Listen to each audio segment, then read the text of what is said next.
네, 안녕하세요. 소개받은 조인지입니다. 일단 스크린을 좀 내려주시면 감사하겠습니다. 자, 다들 낮에 부동산 중개업 하시고 그리고 또 저녁에 특강 들으시느라고 굉장히 힘드실 텐데요. 거기다가 부동산도 경기가 안 좋아서 야, 앞으로 뭐 먹고 살아야 되나 걱정도 많으시리라고 생각을 합니다. 그래서 아마 더 많은 분들이 오셨으리라고 생각을 하는데, 과연 그러면 현재 상황에서 어떻게 해야 될까에 대해서 2시간 동안 같이 한번 이야기 나눠보도록 하겠습니다. 자, 일단 강의가 재미있으려면 저 혼자 떠들면 재미가 없거든요. 그래서 다 같이 호응도 좀 해주시고 경청도 좀 해주시고 공감도 해주시면 진심으로 감사드리겠습니다. 자, 호응할 준비 되셨나요? 네. 네, 감사합니다. 자, 그러면 시작해 보겠습니다. 자, 제가 강의를 가면 항상 질문 드리는 첫 번째 내용이 바로 사는 대로 생각할 것이냐 아니면 생각하는 대로 살 것이냐에 대한 질문입니다. 자, 부동산 중개업 불경기랍니다. 계약이 없습니다. 어떻게 해야 되겠습니까?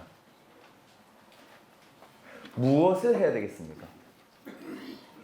이렇게 여쭤보면 대답하시는 분이 없다는 게 문제입니다.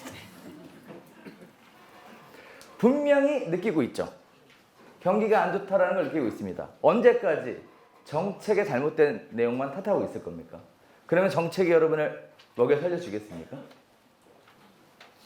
우리는 이러한 부분들의 심각한 고민을 현실적이고 객관적으로 해볼 필요가 있다고 생각합니다. 지금 현재 부동산 경기가 좋지 않아서 개업률보다 폐업률이 더 많은 상황입니다. 특히 강남 3구를 중심으로 해서 폐업률이 날로 늘어나고 있는 상황입니다. 자, 이러한 상황에 폐업이란 우연이 아닙니다. 준비되지 못한 결과일 뿐인 거죠. 과연 우리는 살아남기 위해, 생존하기 위해, 더 나아가서는 폐업하지 않기 위해 무엇을 해야 될까요? 우리가 다뤄보려고 하는 얘기는 이 얘기입니다. 자, 또 생각해 볼 게 있습니다. 지금 현재 부동산 경기가 안 좋은 것만 우리의 생계를 위협하고 있을까요? 제가 개인적으로 볼 때는 여러분 다 알고 있는 내용들이 지금 준비 중에 있습니다. 첫 번째 얘기입니다. 부동산 서비스 산업진흥법이라는 것이 만들어졌다는 사실을 모르시는 분은 아무도 안 계실 겁니다. 2016년 2월 달에 국토부에서 부동산 서비스 산업 발전 방안이 발표가 됐고요. 2017년 12월 19일 날 부동산 서비스 산업진흥법이 제정이 됐습니다. 그리고 2018년 6월 20일 그 법이 시행 중에 있습니다. 그리고 작년 11월 9일 우수 부동산 서비스 사업자를 최초로 지정을 했습니다. 자, 부동산 중개업계가 선택할 수 있는 3가지 유형 중에 하나는 바로 이 거래형 서비스입니다. 가운데서 보이는 거래형 서비스. 자, 왜 국토부는 갑자기 종합부동산이라는 걸 한다고 이 난리를 칠까요? 왜 그럴까요? 우리는 이 부분에 대해서 생각해 볼 필요가 있습니다. 왜 그래야 될까요? 자, 법이 만들어졌습니다. 만들어진 법이 1년도 안 됐는데 폐지가 될까요? 그럴 일은 없습니다. 이제 예산 편성만 되면 지금보다 훨씬 더 성장하게 될 내용 중에 하나입니다. 국가는 왜 종합부동산 서비스라는 것을 만들려고 할까요? 우린 이 부분에 있어서 여러 가지 반성도 해야 되고 준비도 해야 될 것으로 보입니다. 일단 소비자들이 매우 불만이 많답니다. 거래를 하는 데 있어서 비용이 너무 많다는 거예요. 늘 느꼈지만 모든 책임 전가는 우리한테 떠넘기는 게 정부의 그동안 형태였죠. 가격이 올라도 우리 잘못이고 가격이 떨어지면 우리가 일을 안 해서 떨어지는 거죠. 네. 자, 마찬가지입니다. 부동산 거래를 하고 나면 세금 많이 낸다는 건 생각도 안 하고 중개보수 내야 되고 세무사 수수료 내야 되고 이사 비용 내야 되고 도배장판 해줘야 되고 그리고 관리도 해줘야 되고 등기 수수료도 내야 되고 너무 불합리하지 않나요? 모든 5천만 국민이 한 번의 수수료만 납부하면 부동산 거래가 원스톱으로 진행될 수 있는 서비스 5천만 국민 중에 싫어하는 사람이 어디 있을까요? 심지어 가격도 저렴하다면 정부가 만들고 싶은 거는 그러한 모델입니다. 그리고 이미 2개의 업체가 선정이 됐습니다. 하나는 청원부동산이고 하나는 태양부동산이에요. 네, 나눠드린 자료에 나와 있습니다. 이 업체들의 특징이 또 뭐냐면 보이시는 것처럼 한 개 업체만 중개업소만 신청을 한 게 아니라 연계기업이라는 걸 같이 신청을 하도록 되어 있습니다. 보시는 것처럼 세무법인, 유한회사, 법무사사무소, 법률사무소 이런 다양한 회사들이 연계기업으로 해서 신청이 됐는데요. 이 신청서를 보면 또 새로운 깜짝 놀랄 일을 찾아볼 수 있어요. 우리는 신청이 불가합니다, 사실상. 왜냐하면 거래형 서비스에서는 이렇게 6가지 내용에 대해 연계기업이라는 걸 신청해야 되는데요. 이 신청을 하려면 보증을 가입해 갖고 와야 돼요. 보증. 기본적으로 업역에서 보증이 설정되어 있는 경우에는 필요 없지만 보증이 안 되어 있는 경우는 보증을 설정해 갖고 와야 됩니다. 대표적으로 보증 설정이 안 되어 있는 직업군이 변호사입니다. 네. 법무사도 공제가 있고 세무사도 공제가 있어요. 근데 변호사는 공제가 없습니다. 그래서 변호사랑 같이 신청을 하려면 뭘 해야 되냐면 공증을 세 갖고 와야 됩니다. 그래서 문제가 생기면 내가 책임지겠습니다. 라는 공증을 해 갖고 와야 되는데 일개 개인 중개업소가 변호사와 함께 공증까지 받아서 신청할 사람은 거의 없다는 게 포인트입니다. 특별한 연분이나 관계나 또는 이해관계가 있지 않고서는 불가능한 일이라는 거죠. 다시 얘기하면 그림의 떡입니다. 거기에다가 신청된 업소 2개는 전부 다 프로그램을 개발하는 업체들이에요. 하나는 재개발 재건축의 분석 프로그램이라는 걸 개발하는 업체고 하나는 가격 분석 프로그램이라는 걸 개발하는 업체입니다. 이처럼 IT하고의 융합이 이제는 당연히 필수적인 문제로 떠오르고 있습니다. 자, 세상이 이렇게 변해가고 있는데 그럼 과연 우리는 일개 개인 부동산 중개, 개혁 공인중개사로서 과연 종합부동산 서비스 인증을 받을 수 있을까요? 매우 어려운 일입니다. 자, 또 있습니다.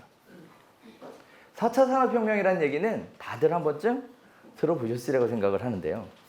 자, 이런 신문 기사가 있었습니다. 네. 부동산 중개하는 로봇 첫 등장. 중개사 사라지나. 2018년 5월 11일 날 나왔던 신문 기사입니다. 사실 이와 유사한 신문 기사들은 여러 군데 있어 왔습니다. 그럼에도 불구하고 가장 체계적으로 설명한 기사가 저거라서 나중에 오늘 돌아가시면 여러분 좋아하시는 네이버에서 검색 한번 해보시기를 바라겠습니다. 자, 여기서 소개하고 있는 내용이 뭔가 보면 크게 2가지가 있습니다. 하나는 미국의 접종 중개 보수는 6%예요. 그런데 2%만 받겠다는 거예요. 2%만. 누가? 렉스라는 회사가. 왜? 어떻게 해서? 인공지능 로봇을 활용해서 상담을 함으로 인해 인건비를 줄이겠다는 겁니다. 자, 그럼 여기서 또 생각해 봐야 될 게 있어요. 부동산 중개업은 미국이나 우리나 가장 큰 비용이 차지하는 게 뭐죠? 인건비입니다. 여러분 사무실 운영하는 데 있어서 직원이랑 같이 운영하시는 분들 있죠? 가장 크게 차지하는 비용이 뭐죠? 인건비입니다. 월세보다 인건비입니다. 그러면 가장 수익성을 좋게 만들려면 어떻게 하면 되죠? 사람을 안 쓰면 됩니다. 아주 간단한 문제입니다. 자, 그래서 다들 혼자들 하고 계시죠? 대부분이 혼자 하고 있어요. 대부분이. 왜? 사람 쓸 자신이 없죠. 그 인건비를 감당할 능력이 안 되죠. 네. 자, 이러한 부분들이 문제가 되고 있어요. 자, 미국에서는 이걸 어떻게 한다?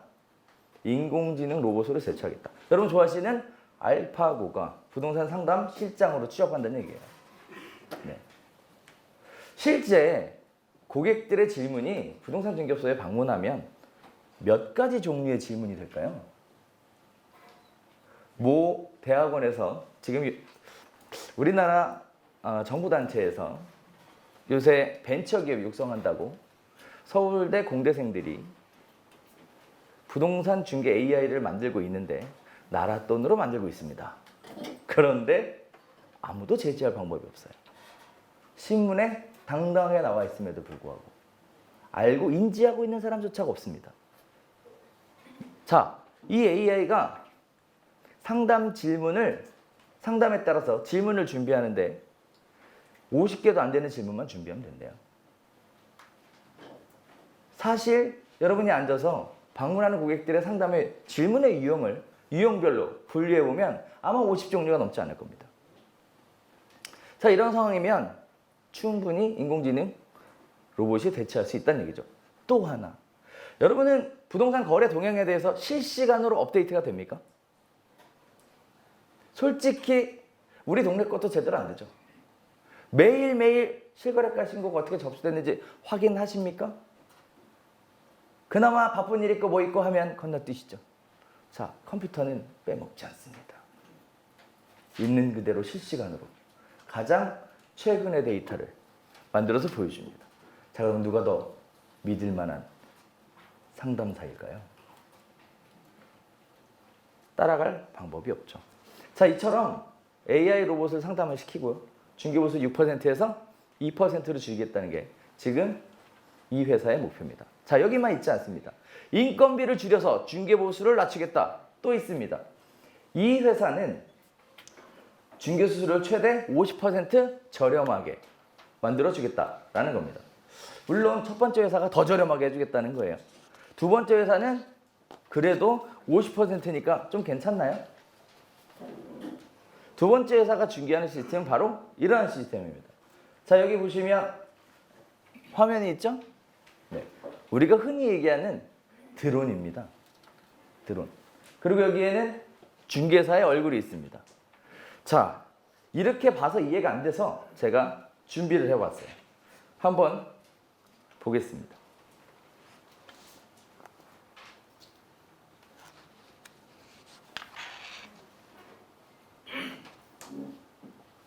자, 지금 핸드폰으로 비밀번호를 받아서 비밀번호 눌러가지고 들어가고 있는 거예요.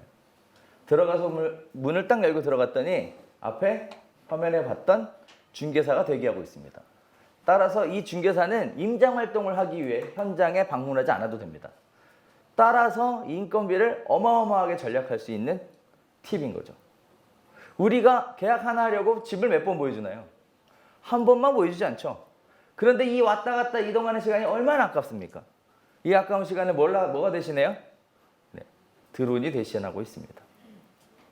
자, 이와 같이 내부적으로 쭉 보여주고 있어요. 따라다니면서 설명을 계속 해주고 있습니다. 끝. 전부가 아닙니다. 뭐까지 설명하냐면 인근에 뭐가 있는지도 설명을 해주고 어떤 이웃들이 살고 있는지도 설명해 줍니다. 자산 관리를 하기 위해서 어떻게 하는 것이 좋은지 최적의 컨디션 상황도 시뮬레이션에서 보여줍니다. 여러분 같으면 어디서 중개하시겠습니까? 역시 마찬가지 결과가 아닐까? 자, 이러한 상황이 시작되었습니다. 이미 수많은 업체들이 현 상황에 대해 우선권을 가져가기 위해서 열심히 노력하고 있습니다. 그러나 우리 또 생각해 볼 게 있어요. 우리가 할 수 있는 게 없죠. 우리가 저 시스템을 만들 수 없습니다. 그렇다고 누가 대신 만들어 줄 수도 없습니다. 그러면 과연 우리는 어떻게 해야 될까요?